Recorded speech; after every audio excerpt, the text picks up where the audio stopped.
Shalom saudara, kita kembali kepada Abam. Ini episode 463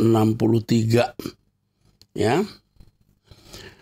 Dari wanita usia 45 tahun. Salam Pak Pendeta Erastus. Baru beberapa bulan ini sering ikuti Anda bertanya Alkitab menjawab. Saya sangat suka dengan pengajaran Pak Pendeta. Banyak pesan masuk yang sesuai dengan yang saya alami dan setiap jawaban dari Pak Eras sangat bijaksana. Saya percaya di dalam Tuhan Yesus tidak ada kebetulan. Jadi saya meyakini Pak Eras adalah petunjuk dari doa saya. Saya keluarga besar dari agama lain, tapi saya sendiri yang Kristen 6 tahun yang lalu, saya cerai dari suamiku karena sifatnya yang selalu selingkuh. Dan diam-diam sudah dikasiri dengan seorang janda anak satu. Saya tidak mau cerai, andai Saya tidak mau cerai, andai saya tidak melarang Saya tidak mau cerai, andai dia tidak melarang saya kembali ibadah pada Tuhan Yesus. Kan dulu perjanjian kami boleh bawa agama masing-masing. Ya, jadi suami agama lain. Jadi wanita ini agama Buddha, suami agama Islam. Karena anak saya 2 meninggal. Dan saya pikir tidak baik rumah tangga nggak seiman. Lalu saya ikut mualaf. Sempat begitu. Setelah semua yang terjadi, lalu saya putuskan diam-diam ke gereja lagi. Tapi suatu hari ketahuan lalu Alkitab saya dia bakar. Lalu berusaha bunuh saya, katanya dia akan masuk surga karena sudah bunuh orang kafir. Tapi atas pertolongan Tuhan saya selamat. Lalu saya urus perceraian kami. Dia sangat marah dan larang saya ketemu anak sampai saat ini. Dulu hidup kami enak, tapi saat nikahi cewek ini, dia jadi bangkrut. Sekarang istrinya mau cerai. Sudah pergi dari rumah bawa anaknya 1. Ini karena anak saya 2 meninggal ya. Dia kawin sama ceweknya sekarang pergi lagi gitu ya, bawa anaknya. Pertanyaan saya, apakah saya boleh kembali rujuk pada mantan suami? Karena anak saya sangat berharap kami kembali bersatu. Saya takut salah langkah lagi karena belum tentu dia bisa berubah atau mau seiman dengan saya. Sejak cerai saya belum nikah lagi, tapi sudah 1 kali pacaran sama orang Islam juga. Tapi karena tidak seiman lalu saya berdoa supaya Tuhan kirim yang seiman. Saya berjanji akan tinggalkan kalau sudah dapat yang seiman. Bulan 9 tahun lalu saya ketemu laki-laki yang mau seiman dengan saya. Lalu kami pacaran dan saya tinggalkan yang Islam. Yang jadi masalah laki-laki ini keluarganya agamanya Konghucu Kelenteng. Tidak ada masalah atau larangan dari keluarga laki-laki ini. Tapi saya masih ragu karena umurnya baru 28 tahun. Buset. 28 tahun dia 45. Jadi bedanya 17 ya. Dan saya cari laki-laki yang bisa bimbing saya, bukan justru saya yang bimbing. Tapi saya yakin laki-laki ini jawaban dari Tuhan buat saya. Sekarang kami tinggal satu rumah, tapi belum nikah karena alasan belum ada duit untuk pemberkatan di gereja. Jadi dia belum dibaptis. Ini dilema buat saya. Jadi harus gimana Bapak Pendeta? Mohon pencerahan dan terima kasih. Ini ya, yang pertama, kamu orang yang suka cari masalah. Kamu sudah mengalami perjalanan hidup yang pahit dengan pria pertama. Ya, kamu sudah sampai mau dibunuh ya. Mestinya itu pelajaran mahal. Tapi kelemahan kamu tidak bisa hidup tanpa laki-laki. Dan itu persoalanmu. Kalau kamu menikah dengan orang muda ini yang beda umur 17 tahun, kamu akan punya masalah besar hari esok. Sekarang belum, tapi nanti ada masalah. Saran saya kepadamu, kalau kamu mau nurut saya, jangan menikah. kalaupun menikah itu kecil kemungkinan Anda akan bertemu dengan seorang duda yang tidak punya anak, yang ditinggal meninggal istrinya. Jadi ingat, jangan menikah. Tapi kalaupun kamu menikah, kamu bertemu dengan seorang duda yang ditinggal meninggal istrinya dan usianya mirip, sama 1-2 tahun sama dengan kamu. Ya, sekarang tinggalkan semua pria. Dan jangan menikah. Kalaupun kamu menikah, ingat ini. Bertemu dengan duda yang ditinggal meninggal istri. Ya, yang adalah orang percaya yang baik karena kamu akan mendampingi dia dalam pelayanan. Itu yang benar. Kalau tidak, jangan menikah. Cukup. Oke, yang berikut. Wanita usia 37 tahun. Salam Pak Pendeta Erastus yang saya hormati. Saya ingin bertanya, menurut pemikiran saya, cinta kasih seorang manusia terhadap manusia lain, terutama pasangan, kebanyakan adalah kasih cinta yang transaksional dan kondisional.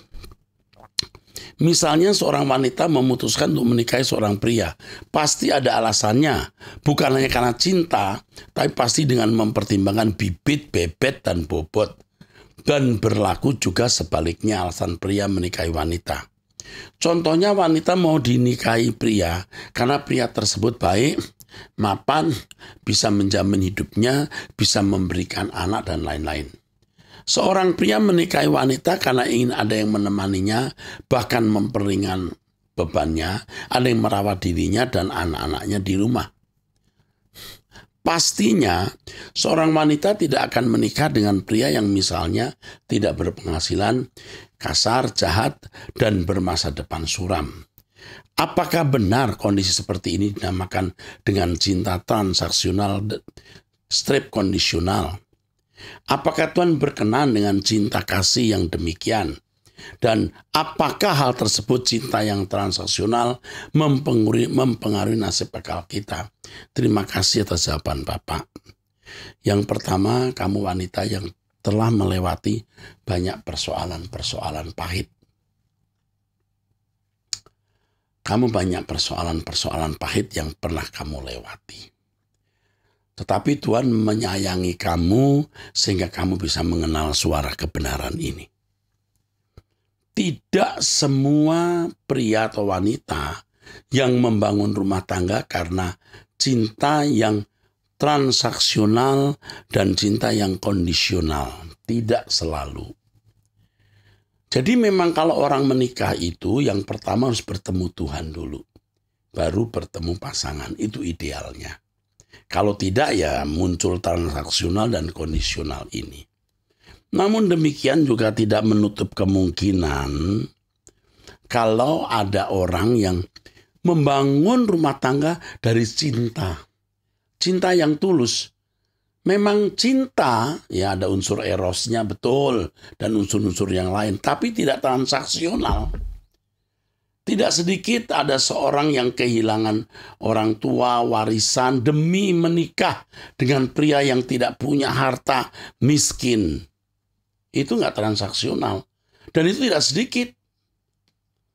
Wanita yang kehilangan orang tua demi menikah dengan pria yang tidak bisa menjamin hidupnya loh. Karena cinta.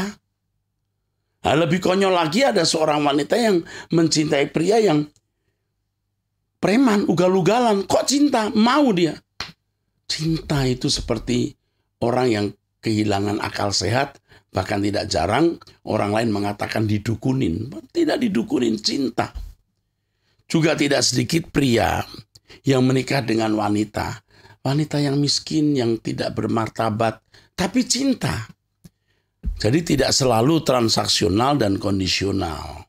Tapi standar Kristen yang benar, kalau seseorang menikah harus bertemu dengan Tuhan dulu, bertumbuh dewasa supaya cinta yang dimiliki itu mengandung cinta ilahi. Sehingga dia bisa bertanggung jawab sebagai pria atau wanita yang baik.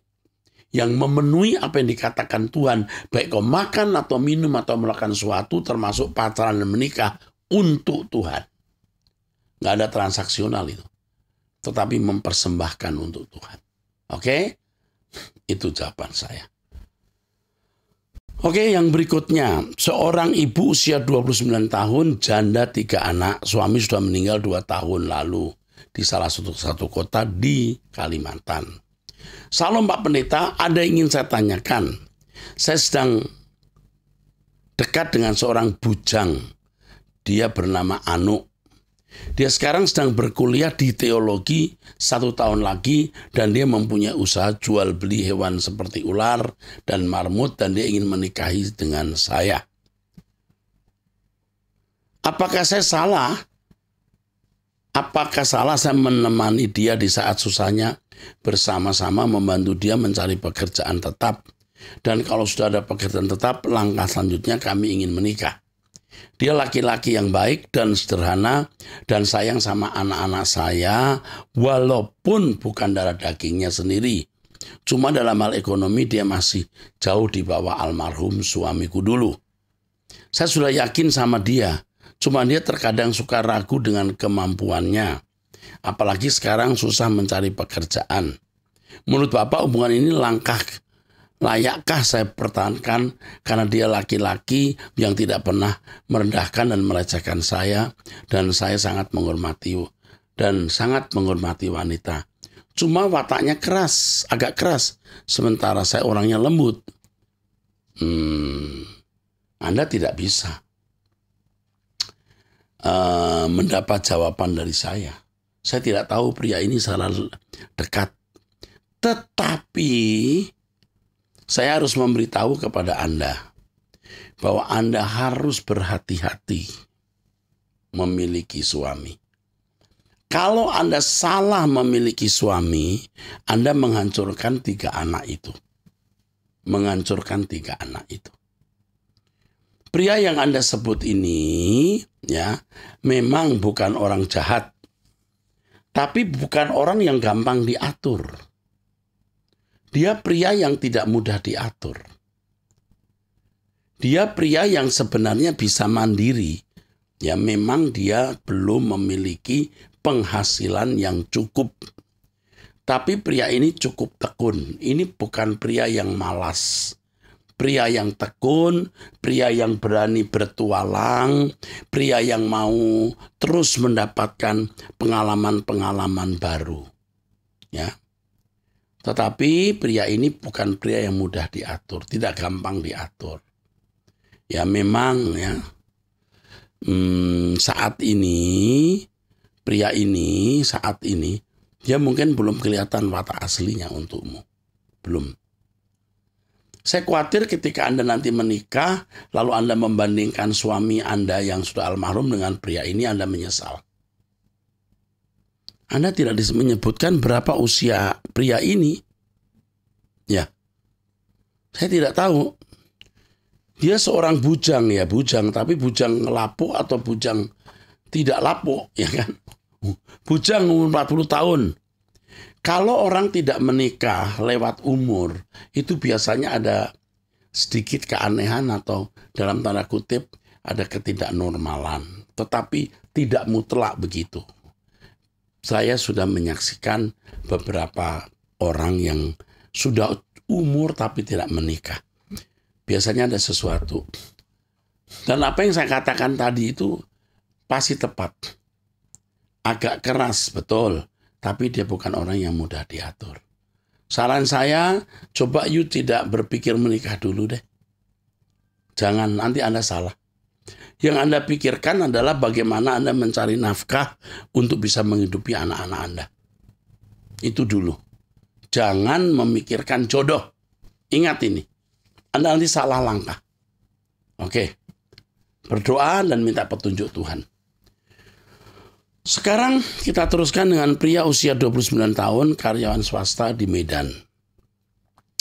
Salam Pak Eras, pimpinan tempat saya bekerja adalah seorang Tionghoa Hokkien atau Chinese Medan. Yang setiap hari Kamis beliau wajib sembahyang datuk, yaitu datuk yang bawa rezeki atau kemakmuran buat usahanya. Nah, saya selaku karyawan disuruh untuk meletakkan pisang dan bunga pada tempat meja atau rumah kecil sajian datuk yang mereka percayai. Yang mau saya tanyakan, Apakah tindakan saya ini berdosa dan menyakiti hati Tuhan dalam hal ini, Pak? Menyakiti kalau kamu ikut menyembah di situ. Tapi kalau hanya taruh barang karena kamu karyawan, kamu jual jasa, tidak. Tidak menyakiti Tuhan. Karena saya hanya melaksanakan tugas yang diberikan oleh pimpinan saya. Itu saja, Pak, yang saya mau tanyakan. Terima kasih. Jawaban saya tidak berdosa. Kecuali kamu ikut menyembah, ya. Kamu tidak bersalah. Lakukan saja karena kamu pegawai yang harus memenuhi tugas tanggung jawab pekerjaanmu. Oke, Anda jual jasa di situ. Oke, Tuhan memberkati. Dari wanita usia 54 tahun menikah ketika usia 20 tahun, memiliki 2 putri. Salam Pak Pendeta, saya mau tanyakan, kalau suami melakukan percabulan puluhan tahun, punya simpanan wanita, kelainan seks, minta melalui dubur, tapi saya tidak mau. Ketahuan selingkuh baru 5 tahun ini. Saya tidak bisa ditegur. Kalau ditegur langsung marah-marah. Yang keluar dari mulutnya, ayo kita cerai, harta kita bagi 2. Dulu saya punya bisnis, karena pandemi, corona berhenti semua usaha karena bisnis saya berhubungan dengan pariwisata, turis. 20 tahun saya berbisnis, uang saya diporoti bertahun-tahun oleh suami saya. Tidak ada transparan dalam rumah tangga, HP di password, keuangan sembunyi-sembunyi, hidup rumah tangga saya sudah seperti neraka. Suami saya pagi keluar rumah, malam baru pulang. Pulang mandi, pegang HP, tidur. Dia seperti tidak peduli dengan keluarga dan anaknya. Ini sudah bertahun-tahun ritualnya seperti ini. Tidak bisa dinasehati sekalipun pendeta. Jadi saya pilih diam dan berdoa. Kalau terus-menerus seperti ini, jiwa saya bisa sakit. Apakah saya boleh pisah? Kalau saya jadi Anda, bisa. Kalau saya jadi Anda, bisa. Tapi tidak menikah lagi. Anda hidup dengan pria yang belum lengkap, belum utuh. Setengah monster mungkin. Ini pria benar-benar sewenang-wenang. Ya, Anda wanita yang cerdas, wanita yang bisa cari nafkah. Dan saya sampaikan satu kalimat. Ketika saya baca tadi, saya berkata, Tuhan akan memulihkan ekonomimu. Artinya tidak menjadi kaya raya atau seperti dulu. Tapi Anda akan cukup menghidupi dirimu dan bisa menghidupi anak-anakmu. Cari pekerjaan dan sebaiknya kamu tidak hidup lagi dengan pria ini. Ya, tidak harus cerai secara legal, tapi berpisah saja. Kalau sampai Anda cerai, jangan menikah lagi. Pria seperti ini juga tidak baik untuk perkembangan masa depan anak-anakmu. Ya, ini pria benar-benar rusak. Ya, dia punya selingkuhan, saya kira bukan hanya satu, bisa lebih. Ya, pagi sore pulang, apa yang dikerjakan ya dia ini? Dia bekerja atau ngapain ya? Berangkat pagi pulang malam itu kerja atau cuma jalan-jalan? Bisnis uang Anda diporoti bertahun-tahun oleh suami. Benar-benar pria ini. Anda menikah dengan orang yang salah. Anda katakan melakukan percabulan bertahun-tahun, punya simpanan wanita, kelainan seks, udah, nggak lengkap hidupnya. Ya, nggak masalah. Lebih baik Anda tidak hidup bersama dengan pria ini. Tidak harus cerai secara hukum. Tapi kalau memang harus cerai, ya tidak masalah. Jangan menikah lagi. Ingat usiamu udah 54 tahun. Jangan kehilangan kemanusiaanmu, kehilangan hidup, kehilangan masa depan kekalmu hanya karena tinggal dengan manusia yang tidak lengkap itu. Manusia yang rusak itu. Oke. Sekarang pertanyaan berikut dari pria usia 30 tahun dari beragama Katolik Kalbar, Kalimantan Barat. Salam Pak Eras. Terima kasih sudah sering menjawab pertanyaan saya. Saya sangat memberkati dan mengubah hidup saya. Pak Eras pernah mengatakan demikian. Pak Eras pernah mengatakan pemikiranku belum tajam dalam memahami firman Tuhan lewat menjawab pertanyaan yang saya kemukakan dalam Abam. Memang benar masih banyak yang saya belum mengerti karena saya baru setahun lebih mengenal Pak Eras. Dari baru 1 tahun, baru setahun lebih saya belajar kebenaran, atau mungkin otak saya masih benar tumpul.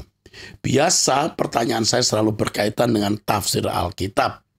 Kali ini saya mau bertanya tentang menjalani kehidupan yang sesungguhnya. Saya memiliki rutinitas bangun jam 3 pagi untuk memulai aktivitas dan bekerja mencari pendapatan.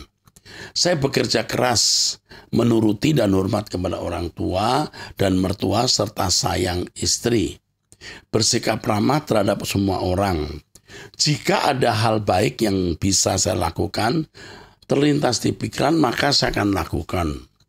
Menyimak khotbah di Truth ID, baca Alkitab dan buku Pak Eras setiap hari untuk memahami kebenaran dan firman Tuhan sehingga bisa saya aplikasikan dalam kehidupan. Saat pulang ke rumah, masih membantu istri menyelesaikan kerjaan rumah dan berusaha mengendalikan emosi di saat situasi yang tidak menyenangkan. Berusaha tidak terikat dengan dunia dengan meninggalkan game HP dan tontonan tak berguna lainnya. Dan mengakhiri hari dengan berdoa dan tidur pada jam 11 malam. Tapi saya masih ragu dan belum puas dengan apa yang saya lakukan sudah bisa dinikmati Allah atau belum. Saya sering bawa dalam doa, apakah saya sudah dinikmati oleh Bapa atau belum. Jadi menurut Pak Eras, apakah ada yang masih kurang atau apa yang bisa saya lakukan untuk merasa yakin bahwa saya berkenan kepada Tuhan. Sungguh saya sangat ingin masuk surga dan menjadi kesukaan Bapa. Terima kasih untuk jawabannya. Tuhan memberkati Pak Eras, keluarga, dan seluruh kru. Yang pertama, Anda ini orang yang Alkitab sebut sebagai haus dan lapar akan kebenaran. Anda masih usia 30 tahun. Anda terus begini 5 tahun saja.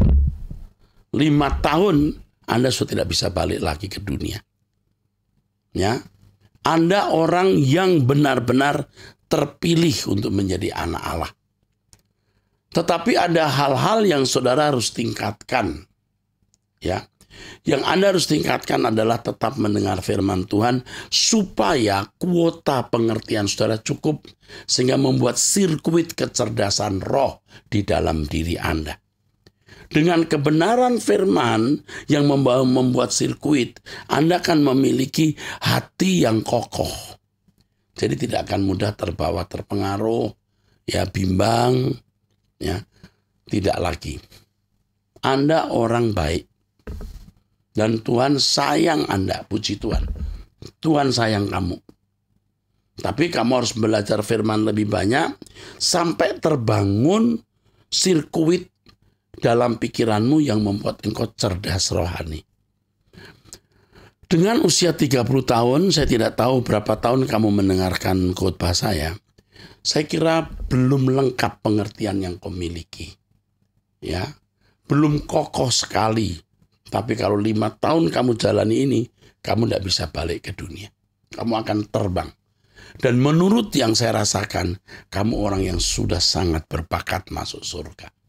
Tuhan akan memuaskan engkau dengan kebenaran. Karena engkau orang yang haus dan lapar akan kebenaran. Dan Tuhan menjanjikan akan memuaskan orang yang lapar dan haus akan kebenaran ini. Berjuang terus. Dan saya ingatkan satu hal. Hati-hati kalau di waktu yang akan datang kamu akan mengalami pencobaan. Kamu ada godaan. Tapi kamu harus memilih untuk hidup suci. Memilih takut akan Allah. Supaya kamu bisa selamat. 5 tahun kamu lewati ini. Kamu tidak akan bisa balik ke dunia. Kamu akan menjadi seorang pelayan Tuhan yang memberkati orang. Mempengaruhi sesamamu. Tidak harus di lingkungan gereja. Tetapi kamu akan menjadi berkati pergaulan. Oke, selamat berjuang. Suatu hari nanti kalau Anda ketemu saya, yang ada di Kalimantan Barat ya, Anda sampaikan, saya pernah di Abam Pak, saya yang Bapak katakan 5 tahun lagi, saya tidak bisa balik. 5 tahun lagi kamu akan sangat kokoh. Wah, luar biasa. Kamu akan melewati pencobaan dan godaan di waktu-waktu ke depan. Kamu harus menang. Dari wanita usia 29 tahun, Salam Pak Eras, saya sudah mengikuti pelajaran Bapak sejak tahun 2011. Dalam mengikuti pengajaran Pak Eras, banyak naik turunnya. Tapi saya terus berusaha lebih baik setiap hari. Tapi ada kebiasaan saya, bila berdoa, sungkan untuk meminta berkat jasmani. Bila berdoa, saya hanya mengucap syukur saja, jarang sekali meminta berkat jasmani. Saya menangkap pengajaran dari Pak Eras, kita memiliki Tuhan Yesus saja itu lebih dari cukup. Tidak usah berdoa meminta pun Tuhan sudah tahu yang terbaik buat saya. Saya tahu dalam hidup saya maupun dalam pekerjaan Roh Kudus terus membimbing dan menolong. Bolehkah dalam doa saya meminta berkat jasmani atau tidak usah karena Tuhan sudah tahu? Terima kasih. Oke, harus mengerti apa itu doa. Doa itu bukan hanya permintaan, doa itu dialog. Doa itu percakapan. Jadi, di dalam berdoa, kamu bisa berdialog. Apa sih yang menjadi kebutuhanmu? Dialogkan, percakapkan, diskusikan dengan Tuhan. Jika perlu disampaikan suatu permintaan, sampaikan permintaan itu. Jika tidak, tidak perlu. Jadi, tidak salah meminta berkat jasmani. Ini tergantung usia rohani seseorang. Dan yang kedua, ini terkait dengan apa yang Tuhan kehendaki untuk kita minta kepadanya. Ya, jangan kamu tidak minta berkat jasmani, tapi dalam hati masa butuh ya. Terus kamu diam. Jujur saja, Tuhan, aku sebenarnya meminta berkat jasmani, tapi aku takut karena pengajaran firman-Mu mengatakan memiliki Engkau sudah cukup bagiku. Katakan saja, nanti Roh Kudus akan bimbing saudara, Roh Kudus akan pimpin tuntun kamu, sampai kamu nanti kan mengerti apa yang patut kamu minta, apa yang tidak patut kamu minta. Nah, kalau kamu bertumbuh dewasa, nanti kamu akan jarang meminta sesuatu. Jadi kalaupun kau minta sesuatu, kamu minta itu bukan untuk dirimu, tapi untuk orang lain. Luar biasa ya, bisa terjadi begitu. Oke. Kamu akan diproses Tuhan terus menjadi seorang yang bertumbuh dewasa. Dengan usia 29 tahun, kau masih punya kesempatan menjadi orang saleh Tuhan dan menjadi kesukaan hati Bapa di surga. Demikian episode 463, betul ya. Sampai bertemu di episode yang akan datang. Tuhan memberkati. Sola Gracia.